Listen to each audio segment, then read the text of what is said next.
Back on leadership qualities. Today's quality. There's a new. Well, it's been defined many ways. There's a new favorite of mine, and it's about courage. Because I mean, there's lots of definitions of courage, and I mean, there's many ways that you can define it. You can use examples in life. You can look for different conditions and circumstances that people have overcome. But here's one that I think is new, and it's slowly becoming or quickly becoming my favorite, and it's by Karl Barth, and it's courage is fear that has said its prayers.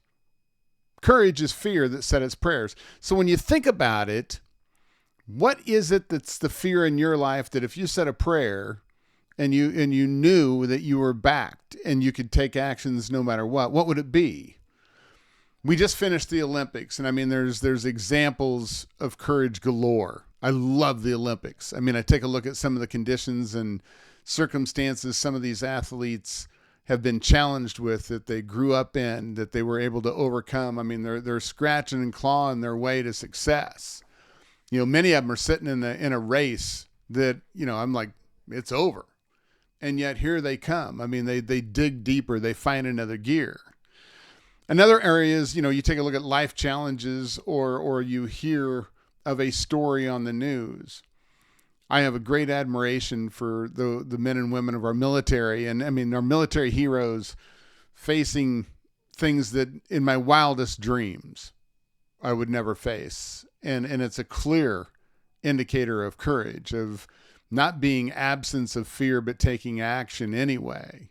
You know, I mean, it serves what they are doing, how they're doing, and they serves them to see it through. And courage shows up every day. It shows up in business. It shows up in schools. It shows up in hospitals, government offices, and homes each and every day. You know, my mom, the courage that she had when everybody told her, now that you're divorced, you're never going to be able to keep the house. You're never going to be able to do this. You're never going to be able to raise the kids. Your kids are going to be, all these different things. To all the single parents out there, you want to talk about some courage in today's day and age. There's examples of courage.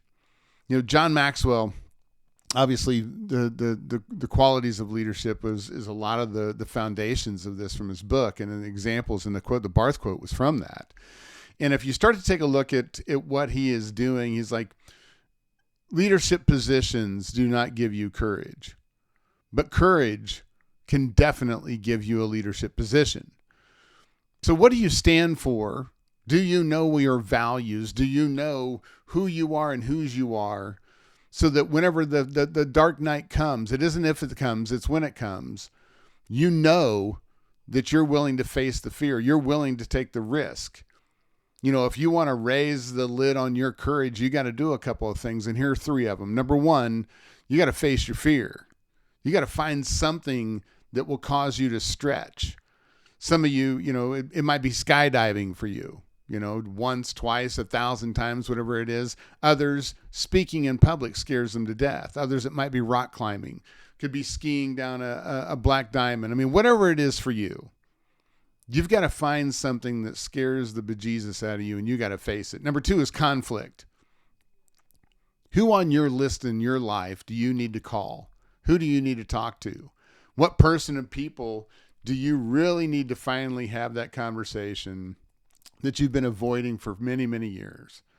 And you don't think it's even bothering you. You say, I don't even think about it anymore, but yet it's lingering back there. So what's the conflict you need to resolve? And last but not least, I think you have to answer the question, are you playing full out or are you playing small? Are you playing it safe? What are your dreams? What is it that really inspires you, that burning desire? It may be as simple as making a job change, a career change that you think you find yourself really just in a position of this is sucking the life out of me. What would the change be? What would it look like for you to make that change?